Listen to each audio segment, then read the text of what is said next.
बेटी कार चला रही थी हवाई अड्डे की तरफ। पीछे की सीट पर उसकी माँ बैठी थी, 66 साल की। शाम ढल चुकी थी, सड़क के दोनों तरफ उदासी छाई हुई थी। बेटी ने आईने में पीछे देखा।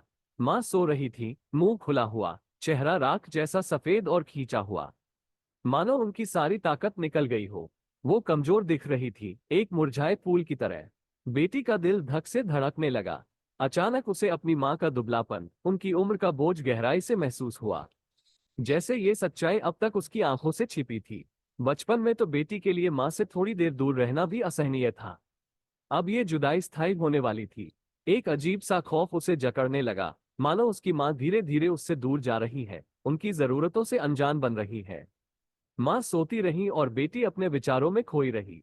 उसने याद किया उन खुशियों को जब वो बचपन में माँ की आंचल में छुप कर सोती थी, जब माँ की लोरी उसे सपनों की दुनिया में ले जाती थी।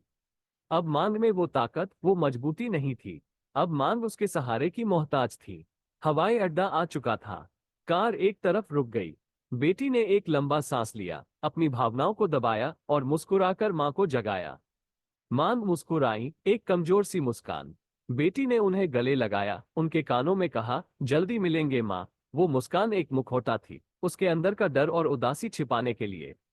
विदाई के पल हमेशा भारी होते हैं, खासकर उनसे जो हमारे सबसे करीब है।